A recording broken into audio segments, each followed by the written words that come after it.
আসসালামু আলাইকুম। এরপরের ক্লাসে আমরা একটা প্রজেক্ট ক্লাস করব। সেখানে থাকবে আমরা একটা নিজেদের জন্য পূর্ণাঙ্গ সিভি কিভাবে তৈরি করতে পারি এবং চাকরির ক্ষেত্রে সেই সিভিটা কিভাবে কাজে লাগাবো এবং আরও অনেক কিছু। কিন্তু আজকের ক্লাসে আমরা কি শিখব? আজকের ক্লাসে শিখব, গত ক্লাসে আমরা যে টেবিল শিখছিলাম, টেবিলের যে বাকি অংশটুকু ছিল সেটা আমরা শিখব। বিশেষ করে আমরা এখানে কিভাবে টোটাল করতে পারি, এভারেজ করতে পারি, মিনিমাম এবং ম্যাক্সিমাম কিভাবে বের করতে পারি। তাহলে চলুন আমরা আমাদের ডকুমেন্টে যাই এবং দেখতে শুরু করি। আমরা আমাদের ডকুমেন্টে চলে আসলাম। ডকুমেন্টে আসার পরে দেখেন এখানে আমি একটা কি করেছি, এখানে একটা টেবিল নিয়েছি। এই টেবিলে দেখেন আমি কিছু নাম নিয়েছি, করিম, রফিক, রহিম এবং সালমা। এরা কি করেছে? বাংলা, ইংলিশ, ম্যাথে কি নাম্বার পেয়েছে বা তাদের পরীক্ষা দিয়েছিল, সেই পরীক্ষায় নাম্বার পেয়েছে। সেটার আমি কি করেছি? টোটাল করেছি, অ্যাভারেজ করেছি, মিনিমাম এবং ম্যাক্সিমাম নাম্বার বের করেছি। তাহলে আপনারাও আজকের ক্লাসের পরে এই কয়েকটা জিনিস খুব সহজেই এমএস ওয়ার্ডে করতে পারবেন। তাহলে চলুন আমরা একে একে দেখি। এই টেবিলটা আমি উপরে কপি করে নিয়েছি, দেখেন কপি করে নিয়েছি। আমরা যখন টেবিলের মাঝখানে মাউস দিয়ে চাপ দিব তখন আমরা কোথায় আসব? দেখেন আমরা রয়েছি টেবিল ডিজাইন বা টেবিল লেআউট, এই দুইটা পাবো। তো আমরা চলে যাব টেবিলের মাঝখানে চাপ দেওয়ার পরে আমরা টেবিল লেআউটে চলে যাব। চলে যাওয়ার পরে একদম ডান পাশের কর্নারে ফর্মুলা দেখতে পাবো।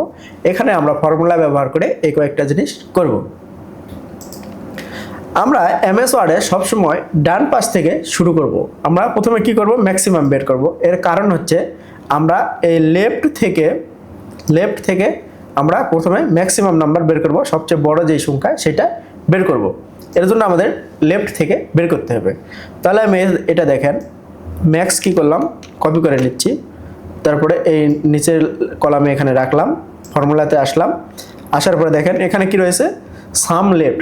এই জন্য বলছিলাম যে লেফট থেকে আমরা বের করব। সাম লেফট কি করছে দেখেন, সাম মানে কি? টোটাল করবে, কিন্তু আমরা কি করব? ম্যাক্স। এই জন্য এই সামের এখানে আমরা লিখে দিচ্ছি ম্যাক্স। এই লেখাটা আমি কি করলাম? কপি করে নিচ্ছি, পরবর্তীতে যেন আমি খুব সহজে ব্যবহার করতে পারি। ওকে করলাম। দেখেন 60, 55, 70-এর মধ্যে সবচেয়ে বড় কোনটা? 70। সেটা কি এখানে বের করতে পেরেছি আমরা খুব সহজে সূত্রের মাধ্যমে। এরপরে নিচে যদি আমরা আসি, আবার ফর্মুলাতে যাব। ফর্মুলাতে যাওয়ার পর দেখেন সাম অ্যাবভ। এখন কি লেখা রয়েছে? সাম অ্যাবভ। সাম অ্যাবভ মানে কি? উপর থেকে সে টোটাল করবে, কিন্তু আমরা কি করব? উপর থেকে না। এই জন্য আমরা এই সূত্রটা দিব যে ম্যাক্স লেফট, অর্থাৎ বাম পাশ থেকে যেটা বড় সেটা তুমি আমাকে বের করে দাও। তাহলে দেখেন এখানে কোনটা বড়? 45, 50 এবং 40-এর মধ্যে 50 সবচেয়ে বড়, সেটা বের হয়েছে। ঠিক একইভাবে আমরা এবার মিনিমাম বের করব। দেখেন মিনিটা কপি করলাম, কপি করার পরে এখানে আসলাম ফর্মুলা থেকে মিনি লেফট, সেই সূত্র নিয়েছে। আমরা এটাকে কপি করলাম, কপি করার পরে ওকে। দেখেন 55 চলে আসলো, সবচেয়ে ছোট কোনটা? 55, সেটা চলে আসলো। এরপরে যদি আমি পরেরটাতে আবার আসি, আসার পরে ফর্মুলাতে যাওয়ার পরে দেখেন এবার আবার কি করছে? সাম অ্যাবভ, সেই সূত্র ধরেছে উপর থেকে যোগ করবে। তো আমি এটাকে কেটে দিলাম, দেওয়ার পরে আমি এখানে সূত্র দিলাম মিনি লেফট সমান মিনি লেফট, সে লেফট থেকে কি করবে? সবচেয়ে ছোট সংখ্যা বের করবে। এরপর দেখেন এভারেজ, ঠিক একইভাবে এভারেজটা আমি কপি করে নিচ্ছি লেখা। এখানে আসলাম ফর্মুলা, দেখেন এভারেজ লেফট, সে সূত্র নিয়েছে। আমি এটাকে কপি করে নিচ্ছি, ওকে। পরেরটাতে আসলে দেখেন, পরেরটাতে আসলে কি হয়? পরেরটাতে আসলে সে কী করবে? সাম অ্যাবভ। এই জন্য আমরা এখানে আবার সূত্র পেস্ট করে দেবো যে এভারেজ লেফট, সে লেফট থেকে কি করবে? অ্যাভারেজ করবে। এবার আমরা টোটালটা কিভাবে বের করতে পারি? টোটালটা আমরা বের করব। দেখেন আমরা যদি এখানে একটা সমস্যা রয়েছে, টোটাল আপনি এক ক্লিকে বের করতে পারবেন, কিন্তু টোটাল আপনি উপর থেকে করতে পারবেন না, আপনাকে সবসময় টেবিলের নিচ থেকে করতে হবে। এর কারণ কি? আপনি যদি এখানে টোটালটা বের করেন, দেখেন সাম লেফট টোটাল বের করলেন, এরপরে কী হবে? দেখেন এরপরে এই যে সাম অ্যাবভ, আবার উপর থেকে সে যোগ করতে শুরু করবে।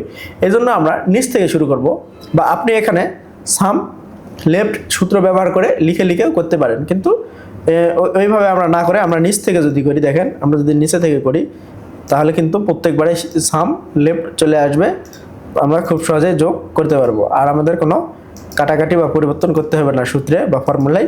দেখেন সাম লেফট, তাহলে খুব সহজেই হয়ে যাচ্ছে।